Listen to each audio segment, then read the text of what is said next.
Hello viewers, antenna and microwave engineering की video lecture series में आपका स्वागत है। आज हम बात करेंगे माइक्रोवेव ट्यूब्स के बारे में। Myself doctor Anamika Jain, lecturer electronics and telecommunication engineering, SP polytechnic college Bhopal. आज का हमारा कोर्स ऑब्जेक्टिव है to know about microwave tubes, that is reflex klystron and travelling wave tube. The learning outcome is to understand basic concepts of reflex crystron and traveling wave tube, their constructional details, working, performance characteristic, and applications. Now, what is microwave tube? Why we are using it? जैसे कि आप पहले भी देख चुके हैं, जो conventional tubes होती हैं नॉर्मली, वो फ्रीक्वेंसी का उन पर कोई असर नहीं पड़ता है। लेकिन ऐसा नहीं होता है। एक्चुअली एक पर्टिकुलर लिमिट तक तो इन पर फ्रीक्वेंसी का कोई असर नहीं पड़ेगा, लेकिन जैसे हम फ्रीक्वेंसी उस लिमिट से बढ़ाते हैं तो वहां पर काफी सारे फैक्टर्स होते हैं जिनके कारण जो ट्यूब की एफिशिएंसी होती है वो लगातार कम होने लगती है। तो माइक्रोवेव ट्यूब्स में हम उन्हीं पर्टिकुलर जो फैक्टर्स होते हैं उनको अलग करते हैं, मतलब उनको अवॉइड करके हम ट्यूब्स को जनरेट करते हैं, मतलब ट्यूब्स को बनाते हैं, प्रोड्यूस करते हैं, ताकि हमारे पास में जो माइक्रोवेव ट्यूब्स हैं वो माइक्रोवेव फ्रीक्वेंसी पर पावर को जनरेट कर सके या एम्पलीफाई कर सके। तो जो माइक्रोवेव डिवाइसेस हैं उनमें हम वेलोसिटी मॉड्यूलेशन यूज करेंगे, सिंपल मॉड्यूलेशन की जगह रीएंट्रेंट कैविटीज या स्लो वेव स्ट्रक्चर यूज करेंगे, ताकि हमें एक ब्रॉड बैंडविड्थ पर हाई गेन मिल सके। दूसरा, जो हम ट्यूब का बेस होता है, ट्यूब के बेस को जो ट्यूब का बेस होता है उसका सरफेस एरिया और डाइलेक्ट्रिक मटेरियल का जो सरफेस एरिया होता है उसको हम कम कर देते हैं। जो ट्यूब होती है और सर्किटरी होती है उसको हम प्रॉपरली शील्ड करते हैं। माइक्रोवेव डिवाइसेस में हम नॉर्मली दो तरीके के ट्यूब्स यूज करेंगे। पहली होती है क्रॉस फील्ड डिवाइस, दूसरी होती है लीनियर बीम डिवाइस। जो क्रॉस फील्ड डिवाइस होती है उसमें जो इलेक्ट्रिक और मैग्नेटिक फील्ड होते हैं वो एक दूसरे के परपेंडिकुलर होते हैं। लीनियर बीम डिवाइस में जो इलेक्ट्रॉन बीम होती है वो electron beam actually continuously interact करती है आरएफ फील्ड के साथ में। तो क्रॉस फील्ड डिवाइस जो होती है उसका एग्जांपल होता है मैग्नेट्रॉन, और जो आपकी लीनियर वेव डिवाइस होती है उसका एग्जांपल होता है क्लेस्ट्रॉन या टीडब्ल्यूटी। अब हम देखते हैं रिफ्लेक्स क्लेस्ट्रॉन क्या होता है। रिफ्लेक्स जो क्लेस्ट्रॉन होते हैं एक्चुअली, और क्लेस्ट्रॉन के एक्चुअली दो टाइप होते हैं। एक होता है टू कैविटी क्लेस्ट्रॉन, जिसे हम एज एम्पलीफायर यूज करते हैं। इसके बारे में हम पिछले लेक्चर में बता चुके हैं। माइक्रोवेव ट्यूब्स का जो हमने एक वीडियो लेक्चर और अपलोड किया है उसमें हमने रिफ्लेक्स टू कैविटी क्लेस्ट्रॉन के बारे में बात की है। आज हम बात करेंगे रिफ्लेक्स क्लेस्ट्रॉन के बारे में। ये सिंगल कैविटी क्लेस्ट्रॉन होता है और इसको हम ऑसिलेटर की तरह यूज करते हैं। इस ऑसिलेटर को यूज करते हैं हम 3 से 200 गीगाहर्ट्ज तक की नॉर्मल रेंज में। ये जो आपके पास में रिफ्लेक्स क्लेस्ट्रॉन होता है इसको हम ट्रांसमीटर ट्यूब्स को में यूज करते हैं, जो आपके line of site radio relay system होते हैं उनमें, या फिर लो पावर रडार्स में। क्योंकि यहाँ पर जो आपका रिफ्लेक्स क्लेस्ट्रॉन होता है इसकी पावर कम होती है, तो यदि आप किसी भी पर्टिकुलर ट्यूब में इसको यूज कर रहे हैं तो हमें वहां पर इसकी पावर को, जो आउटपुट हमको मिल रहा है उसको फर्दर एम्पलीफाई करना पड़ेगा, तभी हम उसको यूज कर पाएंगे। ये आपका रिफ्लेक्स क्लेस्ट्रॉन का कंस्ट्रक्शन डिटेल है। ये हमारी इलेक्ट्रॉन गन है, ये हीटर है, कैथोड, फोकसिंग इलेक्ट्रोड है। ये जो आपके पास में है ये इलेक्ट्रॉन बीम है जो आपको शो हो रही है। ये रिपेलर इलेक्ट्रोड है, और ये कैविटी से रिपेलर इलेक्ट्रोड के बीच की जो डिस्टेंस है उसको हम रिपेलर स्पेस बोलते हैं। यहाँ पर हमने जो ट्यून सर्किट है वो हमारा कैविटी रेजोनेटर है। कैविटी रेजोनेटर को हमने as a tune circuit use किया हुआ है, और इसी पर्टिकुलर ट्यून सर्किट से हमने आउटपुट लिया है थ्रू कोएक्सियल लूप। यहाँ पर जो आपका एनोड होता है, ये जो कैविटी होती है इसी को हम एज अ एनोड यूज कर रहे हैं। इस पर हम पॉजिटिव पोटेंशियल अप्लाई करेंगे ताकि इलेक्ट्रॉन्स यहाँ पर आके मतलब जो आपके इलेक्ट्रॉन्स है जो कैथोड से निकलेंगे वो एनोड पर आकर they will reach to anode. दूसरा, यहाँ पर जो रिपेलर इलेक्ट्रोड होता है इसका काम होता है इलेक्ट्रॉन्स को रिपेल करना। इसको रिपेलर इलेक्ट्रोड इसीलिए बोलते हैं क्योंकि हम इससे इलेक्ट्रॉन्स को रिपेल कराएंगे। इस चूंकि इन्हें इलेक्ट्रॉन को रिपेल करना है इसलिए इस पर जो हम पोटेंशियल अप्लाई करेंगे वो पोटेंशियल होगा हमारा नेगेटिव पोटेंशियल, ताकि ये इलेक्ट्रॉन्स को रिपेल कर सके। ये जो आपका रिफ्लेक्स क्लेस्ट्रॉन होता है ये low power low efficiency single cavity variable frequency microwave generator होता है या ऑसिलेटर होता है। यहाँ पर चूंकि हम एक ही पर्टिकुलर कैविटी यूज कर रहे हैं तो इसे एज अ हम जनरेटर यूज कर रहे हैं। इसमें जो इनपुट क्रिएट होता है वो होता है नॉइस ट्रांजिएंट के थ्रू। जैसे ही आप पावर ऑन करेंगे वैसे ही नॉइस के थ्रू यहाँ पर ये जो कैविटी है कैविटी रेजोनेट होगी और कैविटी रेजोनेट के कारण यहाँ पर एक वीक सिग्नल यहाँ पर जनरेट हो जाएगा, जो जिसकी फ्रीक्वेंसी जो होगी वो इस पर्टिकुलर कैविटी से डिसाइड होगी। अब जैसे हमने पहले देखा है लास्ट जो हमने लास्ट स्लाइड में देखा डायग्राम में कि कैथोड से इलेक्ट्रॉन्स एमिट हो रहे हैं। अब यहाँ पर हमने एक्सेलरेटिंग ग्रिड लगा रखी जिसके थ्रू इलेक्ट्रॉन्स एक्सेलरेट होंगे। अब आप यहाँ देखिएगा कि ये जो इलेक्ट्रॉन्स हैं, ये इलेक्ट्रॉन्स हमने 3 इलेक्ट्रॉन्स यहाँ पर दिखाए हुए हैं। ये इलेक्ट्रॉन्स इस पर्टिकुलर जो कैविटी है इस कैविटी को क्रॉस कर रहे हैं। एक्चुअली क्या होगा कि यहाँ पर हमको जो आरएफ फील्ड है जो हमारा नॉइस ट्रांजिएंट्स के कारण जनरेट हुआ है वो आरएफ फील्ड यहाँ पर हमारा मौजूद है। अब जो इलेक्ट्रॉन्स हमारे जा रहे हैं ये हाई वेलोसिटी इलेक्ट्रॉन्स है। ये इलेक्ट्रॉन्स जो हैं ये अलग अलग टाइम पर जा रहे हैं। नॉर्मली आपका जो कैथोड है वो इलेक्ट्रॉन्स को इमिट कर रहा है, लेकिन कुछ इलेक्ट्रॉन पहले निकलेंगे, कुछ इलेक्ट्रॉन बाद में निकलेंगे। तो जो इलेक्ट्रॉन्स आपके यहाँ से जा रहे हैं, मतलब इस पर्टिकुलर कैविटी के जो गैप है इस गैप को क्रॉस करेंगे, वो अलग अलग टाइम पर क्रॉस करेंगे। अगर वो अलग अलग टाइम पे क्रॉस करेंगे मतलब जो फील्ड होगा आरएफ फील्ड, उसकी भी जो मतलब आरएफ फील्ड चूंकि वेरिंग फील्ड है तो उसका पॉजिटिव, जीरो, नेगेटिव इस तरीके से हमको उसका फेज मिलेगा। अगर इलेक्ट्रॉन हमारे पॉजिटिव फेज के पॉइंट पर पहुंचते हैं तो ये क्या करेंगे कि जो पॉजिटिव फेज के कारण इनकी वेलोसिटी बढ़ जाएगी। इनकी वेलोसिटी बढ़ने के कारण ये जो इलेक्ट्रॉन है ये इस पर्टिकुलर स्पेस में ज्यादा दूर तक जाएंगे। अल्टीमेटली इनको लौटना एनोड पर ही है, क्योंकि यहाँ पर हमने पॉजिटिव पोटेंशियल लगा रखा है तो ये लौटेंगे तो यहाँ पर। लेकिन चूंकि इनकी वेलोसिटी ज्यादा होती है, इस वेलोसिटी ज्यादा होने के कारण ये रिपेलर स्पेस में भी काफी दूर तक ट्रैवल करते हैं और फिर वापस एनोड कैविटी पर आकर वापस मतलब अपनी एनर्जी एनोड कैविटी पर जाकर दे देते हैं। जो आपके इलेक्ट्रॉन इस पर्टिकुलर दूसरे मतलब बाद में पहुंचेंगे उन पर हो सकता है जो आपका आरएफ फील्ड है वो जीरो पोटेंशियल पर है। अगर वो जीरो पोटेंशियल पर है तो ये जो इलेक्ट्रॉन होगा इसकी वेलोसिटी में इस इलेक्ट्रॉन के कंपैरिजन में कम चेंज होगा, ये कम डिस्टेंस ट्रैवल करेगा और ये ज्यादा दूर जाने के पहले ही यहाँ पर मुड़ जाएगा।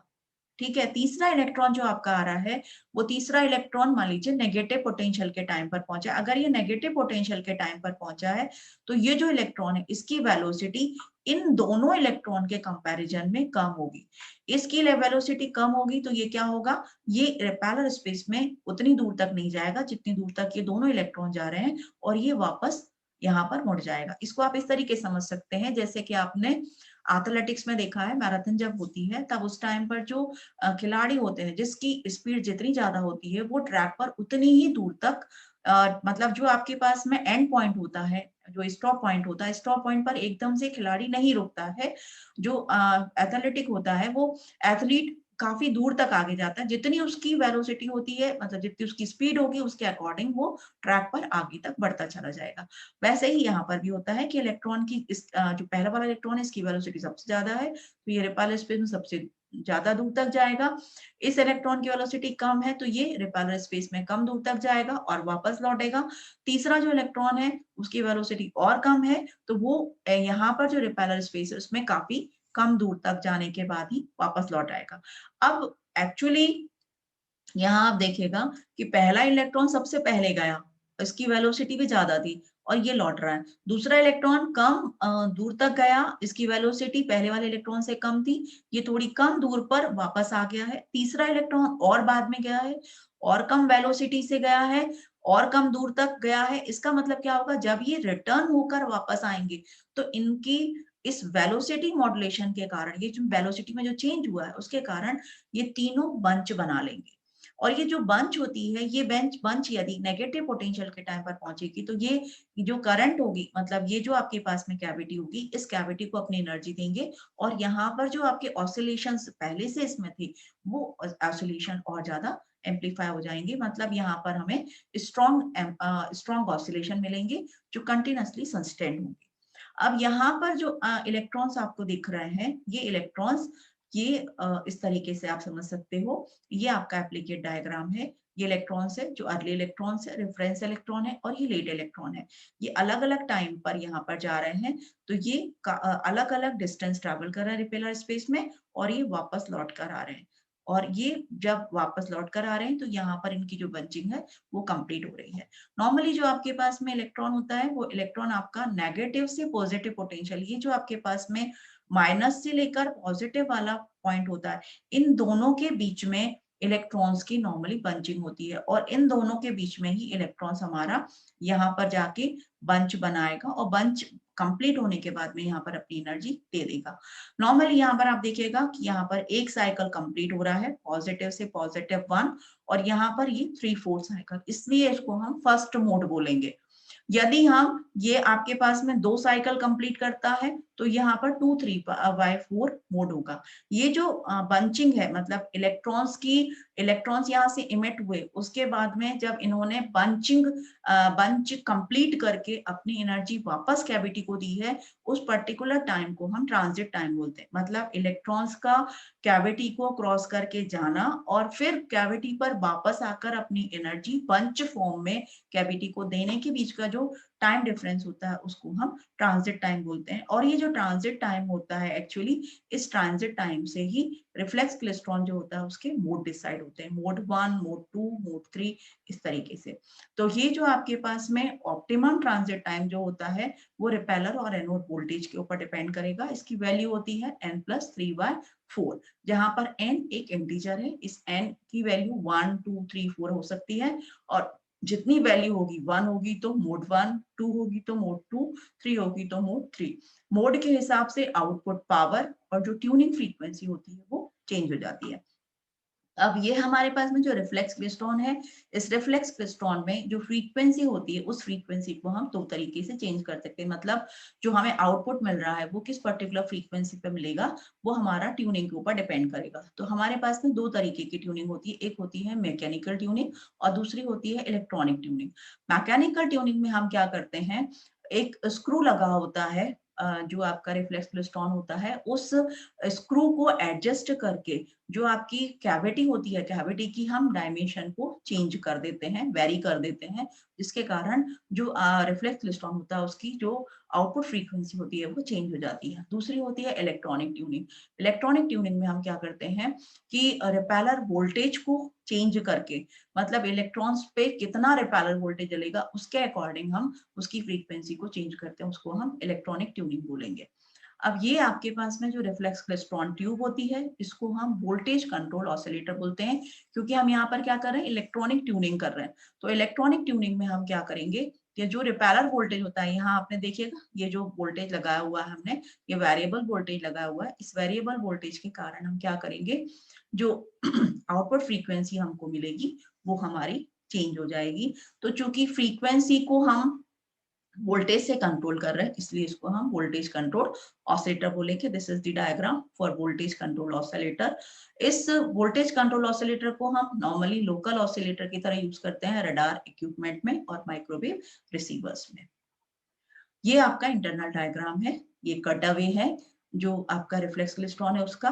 और ये जो आपको कंप्लीट रिफ्लेक्स क्लेस्ट्रॉन होता है वो इस तरीके से आपका दिखेगा। ये रिफ्लेक्स क्लेस्ट्रॉन है, यहाँ इसकी ये नॉब है, नॉच है, ये बाकी इसके पिंस हैं जिनके थ्रू इसको हम कनेक्ट करते हैं। ये परफॉर्मेंस कैरेक्टरिस्टिक्स है रिफ्लेक्स क्लेस्ट्रॉन की। नॉर्मली रिफ्लेक्स क्लेस्ट्रॉन जो होता है वो 4 to 200 गीगाहर्ट्ज, मतलब 3 से 200 गीगाहर्ट्ज के बीच में हम इसको यूज करते हैं। आउटपुट पावर हमारी 10 to 500 मिलीवॉट होगी, या आप इस तरह से कह सकते हैं उसको 1 मिलीवॉट से 2.5 वॉट। ये अलग अलग मोड्स के लिए है, मतलब कंटिन्यूअस वेव ऑपरेशन कर रहे हैं आप या पल्स मोड यूज कर रहे हैं, उसके ऊपर डिपेंड करेगी।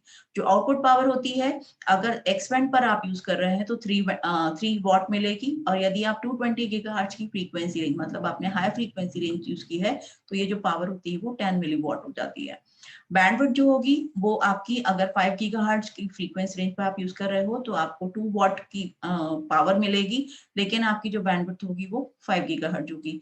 यदि आप हाई फ्रीक्वेंसी रेंज मतलब 30 गीगाहर्ट्ज तक इसको ले जाते हो तो ये 10 मिलीवॉट हो जाएगी। जो थ्योरेटिकल एफिशिएंसी होती है वो 20 से 30% तक वेरी करती है नॉर्मली। अगर हम 1/3/4 मोड यूज कर रहे हैं तो जो मैक्सिमम हमें एफिशिएंसी मिलेगी वो होगी हमारी 22.7%। प्रैक्टिकल इफिशियंसी इससे काफी कम होती है, मतलब 10 से 20% तक की फ्रीक्वेंसी रेंज ही हमको इसमें मिलेगी।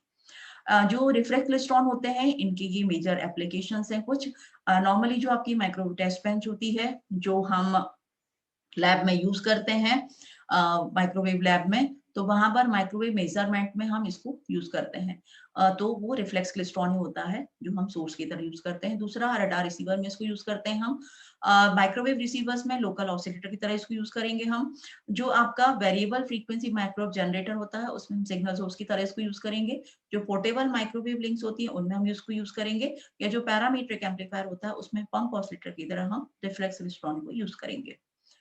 अब आते हैं हम दूसरे ट्यूब की तरफ, जिसे हम बोलते हैं travelling wave tube. Travelling wave tube actually जो आपका पहले हमने देखा था, जो लास्ट लेक्चर था, उसमें हमने टू कैविटी क्लेस्ट्रॉन एम्पलीफायर के बारे में बताया था, जो एक्चुअली एक लो पावर एम्पलीफायर होता है जिसमें हमने 2 कैविटी यूज की थी। चूंकि इसमें हमने कैविटी रेजोनेटर्स को यूज किया था, मतलब जो आपके ट्यून सर्किट थे वो आपके कैविटी रेजोनेटर थे, तो वहां पर जो हमारी बैंडविड्थ हमको मिल रही थी वो काफी कम मिल रही थी। तो बैंडविड्थ को इम्प्रूव करने के लिए हम थोड़ा अलग स्ट्रक्चर यूज करते हैं, तो उसको हम बोलते हैं ट्रैवलिंग वेव ट्यूब। और ये जो ट्रैवलिंग वेव ट्यूब होता है, एक्चुअली ये इलेक्ट्रॉन ट्यूब ही है, जिसको हम माइक्रोवेव फ्रीक्वेंसीज पर एम्पलीफिकेशन के लिए नॉर्मली यूज करते हैं। और इस पे हम काफी ज्यादा फ्रीक्वेंसी रेंज ले सकते हैं, मतलब ये ब्रॉडबैंड टाइप का है, जो 500 मेगाहर्ट्ज से लेकर 300 गीगाहर्ट्ज तक यूज किया जा सकता है। इसमें जो पावर जनरेशन कैपेबिलिटी होती है, ये भी काफी हाई होती है, मतलब वॉट से लेकर मेगावाट तक की रेंज में आप पावर जनरेट कर सकते हो। और इसमें अलग अलग वर्जन होते हैं, मतलब एक होता है कपल्ड कैविटी, एक होता है हेलिक्स टीडब्ल्यूटी। तो इसमें अलग अलग टाइप के जो टीडब्ल्यूटी होते हैं, उनकी जो परफॉर्मेंस होगी वो अलग अलग होगी। तो जो ट्रैवलिंग वेव ट्यूब होता है, एक्चुअली ये ब्रॉडबैंड माइक्रोवेव डिवाइस है, जो 300 मेगाहर्ट्ज से 50 गीगाहर्ट्ज की रेंज तक में हमने इसको यूज किया है। इसमें कोई कैविटी नहीं होती है जैसे कि क्लेस्ट्रॉन में होती है। इसमें जो एम्पलीफिकेशन होता है वो प्रोलॉन्ग्ड इंटरेक्शन के कारण होता है बिटवीन इलेक्ट्रॉन बीम और जो आपके पास में रेडियो फ्रीक्वेंसी आरएफ फील्ड है, उसके कारण। इसमें जो मतलब जब हमने टू कैविटी क्लेस्ट्रॉन यूज किया था, तो हमने वेलोसिटी मॉड्यूलेशन यूज किया था। लेकिन उसमें जो आपके पास में वेलोसिटी मॉड्यूलेशन, यहाँ पर हम कंटिन्यूअसली इंटरेक्शन के कारण करते हैं, तो जो वेलोसिटी मॉड्यूलेशन के कारण वहां हमको वीक फील्ड, मतलब शुरू में हमको वीक फील्ड मिलेगा, लेकिन जैसे जैसे आगे बढ़ती जाएगी बीम, वैसे वैसे जो आपका मॉड्यूलेशन है वो कंप्लीट होता चला जाएगा, और जो एम्पलीफिकेशन है वो बढ़ता चला जाएगा। ये ट्रैवलिंग वेव ट्यूब का इंटरनल कंस्ट्रक्शन डिटेल है इसके। इसमें हीटर यूज करते हैं हम, ये कैथोड है, ये आपका फोकस इलेक्ट्रोड है, ये एनोड है, ये इलेक्ट्रॉन बीम आपकी जनरेट हो रही है। यहाँ पर जो हेलिक्स है, इस हेलिक्स में हमने पावर इनपुट दिया हुआ है, जो हमारा आरएफ पावर है वो इस पर्टिकुलर हेलिक्स के थ्रू हमने इनपुट दिया है एक एंड से। दूसरे एंड से जो हेलिक्स का दूसरा एंड है, उसको उससे हमने पावर आउटपुट लिया है आरएफ का। यहाँ पर बीच में हमने एटीनेटर लगा हुआ है, और यहाँ पर जो आपकी इलेक्ट्रॉन बीम है, ये इस पर्टिकुलर स्ट्रक्चर के थ्रू कलेक्टर हो रही, मतलब कलेक्ट होगी। और ये जो आपके पास में बीच में है, यहाँ पर हमने सेरामिक हेलिक्स लगाया हुआ है, सेरामिक हेलिक्स सपोर्ट रॉड्स लगाई हुई है, ताकि ये जो हेलिक्स है ये सेंटर में बनी रहे। इसमें जो आपका ये जो ट्रैवलिंग वेव ट्यूब होती है, इस ट्रैवलिंग वेव ट्यूब में एक्चुअली ये इलेक्ट्रॉन गन है। इस इलेक्ट्रॉन गन से जब इलेक्ट्रॉन्स एमिट होते हैं, तो वो इलेक्ट्रॉन गन से एमिट होने वाले इलेक्ट्रॉन यहाँ पर इस हेलिक्स के थ्रू क्रॉस करते हैं। अब ये जो आपके पास में जब हेलिक्स के थ्रू क्रॉस करते हैं, तब हमें कंडीशन ये रखनी पड़ती है कि ये जो हमारे पास में इलेक्ट्रॉन बीम है, ये हाईली फोकस्ड होनी चाहिए। और हाईली फोकस्ड इलेक्ट्रॉन बीम अगर होगी, तो वो क्या करेगी, इस पर्टिकुलर हेलिक्स के सेंटर से पास होगी। इसको कहीं भी इस हेलिक्स को टच नहीं करना चाहिए। मतलब इलेक्ट्रॉन बीम को हम इस तरीके से फोकस करते हैं कि वो हेलिक्स के सेंटर में से पास होती है, इस पर्टिकुलर हेलिक्स को टच नहीं करती है, मतलब एनर्जी तभी इंटरेक्शन होगा। अगर ये हेलिक्स को टच करती है, तो उस टाइम पर क्या होगा, इस ये जो इलेक्ट्रॉन है इसकी वेलोसिटी काफी ज्यादा होती है, तो ये जो हेलिक्स है, जिस पर्टिकुलर मटेरियल की बनी हुई होती है मेटालिक की, तो ये मतलब मेल्ट हो सकती है। तो इसलिए हमें जो हेलिक्स है, उस हेलिक्स के सेंटर में से इस पर्टिकुलर इलेक्ट्रॉन बीम को क्रॉस कराना पड़ता है। अब सवाल उठता है कि हमने ये स्ट्रक्चर क्यों यूज किया। एक्चुअली क्या होता है कि यहाँ पर आप देखिएगा कि यहाँ इलेक्ट्रॉन बीम है और ये जो हमारा आरएफ फील्ड है, ये आरएफ फील्ड इस पर्टिकुलर इनपुट में दे रहा है। अब हमें क्या करना है कि वेलोसिटी मॉडुलेट अगर हमें करना है तो वेलोसिटी मॉडुलेशन के लिए क्या होना चाहिए कि जो इलेक्ट्रॉन बीम है और जो आरएफ फील्ड है, इन दोनों की वेलोसिटी मैच करनी चाहिए। अगर इन दोनों की वेलोसिटी की मैच करेगी तो जो आपका इलेक्ट्रॉन बीम है और आरएफ फील्ड है, ये अपनी एनर्जी एक दूसरे को दे पाएंगे। लेकिन क्या होता है कि जो आपकी इलेक्ट्रॉन बीम है, इलेक्ट्रॉन बीम की वेलोसिटी होती है कम। क्यों होगी कम? क्योंकि जो आपके पास में इलेक्ट्रॉन्स हैं, इन इलेक्ट्रॉन्स की वेलोसिटी डिपेंड करती है कैथोड और एनोड के बीच के वोल्टेज के ऊपर। यदि हम एनोड पर वोल्टेज बढ़ाते भी हैं तो इलेक्ट्रॉन की वेलोसिटी बढ़ेगी, लेकिन एक लिमिट तक, क्योंकि हम एनोड पर वोल्टेज बहुत ज्यादा नहीं बढ़ा सकते हैं। तो हम क्या करेंगे कि आरएफ जो फील्ड है, जो जिसकी वेलोसिटी करीब करीब लाइट की वेलोसिटी के बराबर होती है, उसकी वेलोसिटी को हम कम करते हैं इंटरेक्शन बढ़ाने के लिए। तो इनकी वेलोसिटी मैच करने के लिए हमने यहाँ पर ये हेलिक्स यूज की हुई है। अब हेलिक्स के थ्रू जब हम आरएफ फील्ड को वेलोसिटी कम करते तो कितनी वेलोसिटी कम कर होती है, वो डिपेंड करते, it is multiplied by the ratio of helix pitch to helix circumference. इस हिसाब से ये जो वेलोसिटी होगी, जो भी आपका आरएफ सिग्नल है, उसकी वेलोसिटी कम हो जाएगी। तो जब ये आरएफ फील्ड है, आरएफ फील्ड की हमने क्या किया, वेलोसिटी कम कर दी, ताकि ये जो आरएफ फील्ड है, इस आरएफ फील्ड की एनर्जी इस पर्टिकुलर इलेक्ट्रॉन बीम की एनर्जी के साथ में इंटरेक्ट करे। अब जब इलेक्ट्रॉन बीम इस पर्टिकुलर हेलिक्स पर ये यहाँ से जब ये क्रॉस करती है, तब इसके क्रॉस करने पे क्या होगा कि ये जो आपके पास में इलेक्ट्रॉन्स यहाँ से क्रॉस कर रहे हैं, ये पर्टिकुलर अलग अलग पॉइंट पर पहुंचेंगे। मतलब जो आपके पास में फील्ड है वो पॉजिटिव भी होगा, नेगेटिव भी होगा, जीरो भी होगा। तो जो इलेक्ट्रॉन्स पॉजिटिव वाले पे पहुंचेंगे उनकी वेलोसिटी बढ़ जाएगी। वेलोसिटी बढ़ जाएगी मतलब उन्होंने फील्ड से एनर्जी ले ली। अगर वो नेगेटिव पोटेंशियल वाले पॉइंट पर पहुंचेंगे तो उनकी वेलोसिटी, इलेक्ट्रॉन की वेलोसिटी कम हो जाएगी। मतलब उन्होंने क्या किया, जो फील्ड है उसने इलेक्ट्रॉन्स को रिटार्ड कर दिया। तो जो इलेक्ट्रॉन की एनर्जी थी वो अल्टीमेटली फील्ड पर पहुंच जाएगी। तो इस तरीके से जो आपके इलेक्ट्रॉन्स हैं वो किस पर्टिकुलर पॉइंट पर पहुंच रहे हैं, मतलब पॉजिटिव वाले पोटेंशियल के पॉइंट पर पहुंच रहे हैं, नेगेटिव वाले पोटेंशियल के पॉइंट पर पहुंच रहे हैं, उसके अकॉर्डिंग उनकी वेलोसिटी चेंज होगी। अब ये जो आपके पास में स्ट्रक्चर है, ये जो स्ट्रक्चर है जिसको हमने आरएफ फील्ड की जो वेलोसिटी उसको कम करने के लिए यूज किया हुआ है, इनको बोलते हैं हम स्लो वेव स्ट्रक्चर्स। तो ये स्लो वेव स्ट्रक्चर्स होते हैं, ये हमारे पास में अलग अलग टाइप के होते हैं। यहाँ पर जैसे हमने हेलिक्स यूज किया हुआ है, तो ये हेलिकल स्ट्रक्चर है जिसको हमने आरएफ फील्ड की वेलोसिटी कम करने के लिए यूज किया हुआ है। ये आपके पास में यहाँ से यहाँ तक ये हेलिक्स का डायमीटर है।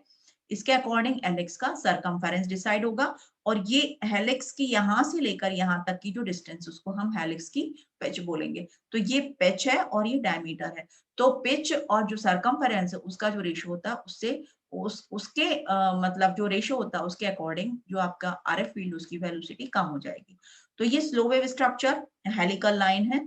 दूसरा, हम जिगजैग लाइन के थ्रू भी इसको पास करते हैं, तब भी हमारा जो फील्ड है उसकी वेलोसिटी कम हो जाएगी। तीसरा होता है फोल्डेड बैक लाइन, इसमें जो आपका फील्ड होगा वो इस तरीके से ट्रैवल करेगा, तो इसकी जो वेलोसिटी होगी वो कम हो जाएगी। इसके अलावा जो इंटर डिजिटल होता है, इंटर डिजिटल में एक्चुअली इस तरीके का स्ट्रक्चर बनता है। ये जो स्ट्रक्चर है, इस स्ट्रक्चर के थ्रू क्या होता है, जब इलेक्ट्रॉन्स आपकी जो आरएफ फील्ड है जब वो पास होगा, तब वहां पर इसमें से जो आपकी फील्ड की वेलोसिटी है वो कम हो जाएगी। इसके अलावा हम कोरुगेटेड वेव गाइड यूज करते हैं। तो ये जो वेव गाइड है, इसके थ्रू जब आपका आपका सिग्नल है जब ये पास होगा तो इसकी वेलोसिटी कम हो जाएगी। तो ये हम अलग अलग टाइप के स्लो वेव स्ट्रक्चर्स इसमें यूज कर सकते हैं।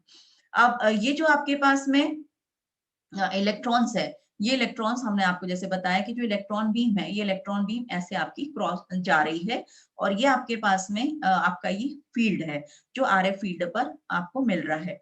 तो जब इलेक्ट्रॉन बीम पास हो रही है, तो इलेक्ट्रॉन बीम अगर इस डायरेक्शन में है और फील्ड हमारा इस डायरेक्शन में है, मतलब ये पॉजिटिव फील्ड है, और इलेक्ट्रॉन बीम की आपकी जो जो फील्ड है जो वो इस डायरेक्शन में, अपोजिट डायरेक्शन में है, और इलेक्ट्रॉन बीम आपकी इस डायरेक्शन में जा रही है। इसका मतलब क्या होगा कि जो आपके इलेक्ट्रॉन है उनकी वेलोसिटी कम हो जाएगी, मतलब ये रिटार्डिंग फील्ड होगा और इसका जो फोर्स लगेगा वो रिटार्डिंग फोर्स होगा। ऐसे टाइम पर क्या होगा, जो एनर्जी मिलेगी वो हमारी फील्ड को मिलेगी इलेक्ट्रॉन से। दूसरा वाला केस है ये कि आपके पास में जो आपका इलेक्ट्रॉन है वो भी उसी डायरेक्शन में जा रहा है और उसी डायरेक्शन में हमको जो आरएफ फील्ड है उसकी एनर्जी मिल रही, मतलब ये जो आपका इलेक्ट्रॉन है और इलेक्ट्रॉन की वेलोसिटी और आपकी जो फील्ड की वेलोसिटी है वो एक ही डायरेक्शन में है, तब जो इलेक्ट्रॉन की वेलोसिटी है वो बढ़ जाएगी बिकॉज ऑफ दिस फील्ड। तो क्या होंगे, इलेक्ट्रॉन्स एक्सेलरेट होंगे और इनके एक्सेलरेशन के कारण जो आपका फील्ड है उसको अपनी एनर्जी देनी पड़ेगी, मतलब यहाँ पर फील्ड कमजोर होगा। फिर यहाँ पर भी सेम, ये आपके पास में रिटार्डिंग फील्ड के कारण जो फोर्स जनरेट होगा वो रिटार्डिंग फोर्स होगा और उससे फील्ड स्ट्रांग होगा, इलेक्ट्रॉन की वेलोसिटी कम होगी। और जो एक्सेलरेटिंग फोर्स है उसके कारण जो इलेक्ट्रॉन जो फील्ड है उसकी वेलोसिटी उसकी जो मतलब एनर्जी है वो कम होगी और इलेक्ट्रॉन की वेलोसिटी बढ़ जाएगी।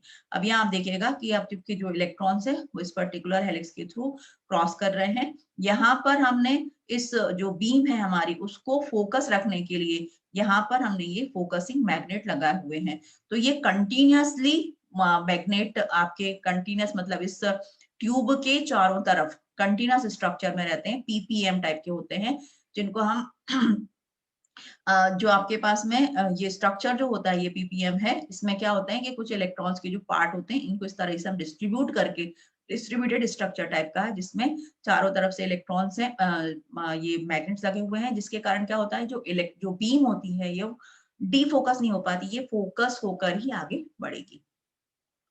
अब ये जो बीम है जब ये आगे बढ़ रही है तो ये अल्टीमेटली कहाँ पर, जब ये मतलब यहाँ पर इंटरेक्शन हुआ, इंटरेक्शन के कारण शुरू में जो वेलोसिटी मॉड्यूलेशन होता है वो काफी वीक होता है, जिसके कारण जो आपके पास में एक्सेलरेटिंग फील्ड है उसकी वैल्यू ज्यादा होती बजाय रिटार्डिंग फील्ड के। लेकिन जैसे जैसे आगे बढ़ते जाते हैं इलेक्ट्रॉन्स वैसे वैसे क्या होगा, जो आपके पास में फील्ड होता है रिटार्डिंग फील्ड ज्यादा होता जाएगा और जो आपका एक्सेलरेटिंग फील्ड है वो कम होता चला जाएगा। अल्टीमेटली क्या होगा, यहाँ पर हमको एम्पलीफिकेशन मिलेगा क्योंकि वेलोसिटी मॉड्यूलेशन हमारा काफी स्ट्रॉन्ग हो गया और बंचेस भी कंप्लीट हो गई, तो उसके कारण क्या जो एम्पलीफिकेशन होता है वो बहुत ज्यादा मिलता है। अगर ये जब नेगेटिव फेज में यहाँ पर पहुंचते हैं तो ये इस हेलिक्स के थ्रू हम आरएफ आउटपुट जो हमारा एम्पलीफाइड फील्ड है उसका आउटपुट हम यहाँ से कलेक्ट कर लेते हैं और जो इलेक्ट्रॉन बीम है एक्चुअली वो यहाँ पर कलेक्टर पर जाकर कलेक्ट हो जाती है। तो ये हमने इस तरीके से ये कलेक्टर सप्लाई लगा रखी है। इसमें अगर आप देखना चाहें तो ये आपकी जो आपके पास में इनपुट एंड है, इनपुट एंड पर ये आपके पास में जो वेव है ये वेव में वोल्टेज है और ये जो आपके पास में बीच में जो हैश्ड आपको दिख रहा है स्ट्रक्चर, ये आपकी इलेक्ट्रॉन की डेंसिटी है, चार्ज डेंसिटी है इलेक्ट्रॉन बीम में। तो आप देखेगा कि शुरू में ये आउट ऑफ फेज है, ये पूरा कंप्लीट आउट ऑफ फेज चल रहा है। धीमे धीमे करके क्या हो रहा है कि ये नेगेटिव वाले पोर्शन पे आ रहे हैं, मतलब नेगेटिव वाले पोर्शन पर आ रहे हैं मतलब रिटार्ड हो रहे हैं इलेक्ट्रॉन। और ये जो रिटार्डिंग है जैसे जैसे आगे बढ़ते जा रहे हैं तो जो रिटार्डिंग फोर्स है ये आपका बढ़ता चला जा रहा है और जैसे जैसे रिटार्डिंग कंप्लीट होती चली जाएगी, ये देखिएगा आप ये जो आपके पास में नेगेटिव वाला पोर्शन है इसमें हमको फेज मिल रहा है और ये जो पॉजिटिव वाला फेज है इसमें जीरो है, फील्ड नहीं है। यहाँ पर देखिएगा नेगेटिव वाले फील्ड में है, पॉजिटिव में नहीं है। तो ये जो आपके पास में चार्ज डेंसिटी है ये और ज्यादा आपकी मतलब कंसंट्रेट होती जा रही है, वेलोसिटी मॉड्यूलेशन कंप्लीट होता चला जा रहा है और ये जब आउटपुट एंड पर पहुंचेगा तो ये जो आपके पास में सिग्नल था, शुरुआत में कोई ग्रोथ नहीं है सिग्नल में, लेकिन जैसे जैसे आगे बढ़ते चले जाएंगे हमारा तो सिग्नल जो होगा वो काफी ज्यादा एम्पलीफाई हो जाता है। अब इसमें एक चीज होती है कि हमने शुरू में जो आपका स्ट्रक्चर दिखाया था उसमें हमने आपको दिखाया था कि जो ट्रैवलिंग वेव ट्यूब होती है इसमें हम एटेन्यूएटर यूज करते हैं। तो एटेन्यूएटर का क्या फंक्शन है, जब हम TWT को मतलब ट्रैवलिंग वेव ट्यूब को एज एम्पलीफाई यूज कर रहे हैं तो एटेन्यूएटर लगाने का क्या सेंस है। एक्चुअली क्या होता है, यहाँ आप देखिएगा कि ये आपका आउटपुट एंड है और ये इनपुट एंड है। तो आउटपुट एंड और इनपुट एंड के बीच में डिस्टेंस काफी कम है। तो नॉर्मली क्या होता है कि यदि मान लीजिए आपके पास में जो सिग्नल है, सिग्नल के साथ नॉइज भी रहेगी, तो यदि मान लीजिए ये जो सिग्नल है इस सिग्नल से नॉइज थोड़ी सी भी यहाँ पर कपल हो जाएगी मान लीजिए, आउटपुट और इनपुट के बीच में जो कपलिंग है उसमें अगर नॉइस की कपलिंग हो गई तो नॉइस की कपलिंग क्या होगी, सिग्नल अगर बढ़ेगा साथ साथ तो नॉइस भी अल्टीमेटली एम्पलीफाई होती चली जाएगी। और जब आप आउटपुट पर देखोगे तो आप सिग्नल और नॉइस को अलग अलग नहीं कर सकती हो। तो जो आपका नॉइज है वो नॉइज आउटपुट से इनपुट में कपल न हो, इसके लिए हम क्या करते हैं, एटीन्यूएटर यहाँ पर लगा देते हैं TWT में, जो क्या करता है कि मतलब फॉरवर्ड डायरेक्शन में तो कोई एटीन्यूएशन प्रोवाइड नहीं करता, लेकिन अगर सिग्नल बैकवर्ड डायरेक्शन में जा रहा है, मतलब आउटपुट से इनपुट की तरफ जो सिग्नल जा रहा है उसको कंप्लीटली एटीन्यूएट कर देगा। तो इसलिए हम यहाँ पर एटीन्यूएटर को प्लेस करते हैं। ये परफॉर्मेंस कैरेक्टरिस्टिक है TWT की। जो फ्रीक्वेंसी ऑफ ऑपरेशन है 3 गीगाहर्ट्ज हायर, मतलब 0.5 गीगाहर्ट्ज से 95 गीगाहर्ट्ज पर जो हमको पावर आउटपुट मिलेगी वो मिलेगी अप टू 10 किलोवाट एवरेज में है इसकी। 5 मिलीवाट अगर आप 10 से 20 40 गीगाहर्ट्ज यूज कर रहे हो, मतलब लो पावर TWT अगर आप यूज कर रहे हो। कंटिन्यूअस वेव ऑपरेशन में अगर आप कर रहे हो तो 250 किलोवाट मिलेगी एट 3 गीगाहर्ट्ज। और हाई पावर TWT यूज कर रहे हो तो आपको 10 मेगावाट मिलेगी पल्स मोड में, जो 3 गीगाहर्ट्ज पर होगी। अब जो एफिशिएंसी होती है वो नॉर्मली 20 से 40% तक वेरी करती है, मतलब इसमें जो आउटपुट हमको मिल रही पावर काफी अच्छी मिलती है इनपुट के कंपैरिजन में। पावर गेन हमको up to 60 dB power gain हमको मिलेगा। बैंडविड्थ हमारी करीब करीब 0.8 गीगाहर्ट्ज होगी, काफी ज्यादा रेंज है। नॉइस फिगर हमको मिलेगा वो 426 dB होगा। ये फ्रीक्वेंसी रेंज है, मतलब अगर आप 0.5 से 16 गीगाहर्ट्ज की रेंज में यूज कर रहे हो लो पावर TWT को तो हमको नॉइस फिगर 4 to 6 dB मिलेगा। यदि आप 40 गीगाहर्ट्ज पर यूज कर रहे हो हाई पावर TWT को तो आपको 25 dB मिलेगा। मतलब आपके पास में अलग अलग फ्रीक्वेंसी रेंज पर इसका जो नॉइस फिगर होगा वो अलग अलग होगा। इसकी एप्लीकेशंस होगी normally low noise RF amplifier, जो आपके ब्रॉडबैंड माइक्रोवेव रिसीवर्स होते हैं उनमें हम लो नॉइज RF एम्पलीफायर की तरह इसको यूज करेंगे। दूसरा इसका यूज होगा as a repeater amplifier in wideband communication links और कोएक्सियल केबल्स में, नॉर्मली जो लॉन्ग डिस्टेंस टेलीफोनी होती है उसमें हम इसको यूज करते हैं। और इसको हम एज पावर आउटपुट यूज करते हैं इन कम्युनिकेशन सैटेलाइट, क्योंकि इसकी जो ट्यूब लाइफ होती है वो काफी ज्यादा होती है। जैसे आप ये देख सकते हो ये 50,000 आवर्स है, जो कि मतलब बाकी की तो बाकी को अगर आप देखेंगे तो बाकी की जो ट्यूब लाइफ है वो क्वार्टर है, 1/4 है इसकी, और इसकी काफी ज्यादा है, इसलिए इसको हम कम्युनिकेशन सैटेलाइट्स में आउटपुट ट्यूब की तरह यूज करेंगे। दूसरा जो आपके पास में continuous wave high power TWTs होते हैं उनको हम ट्रॉबोस्कैटर लिंक्स में यूज करते हैं, क्योंकि इनकी जो पावर होती है वो लार्ज पावर होती है और बैंडविड्थ भी हाई होती है। इनको हम एयरबॉर्न और शिपबॉर्न जो पल्स्ड हाई पावर रडार्स होते हैं उसमें यूज करेंगे, या जो ECM ग्राउंड बेस्ड रडार्स होते हैं उनमें भी हम TWT को यूज करेंगे। So these are the reference books and websites, you can refer these books। और जो भी हमने इसमें कलेक्शन लिया हुआ है वो कुछ साइट से या इन बुक से ही लिया हुआ है। Thank you.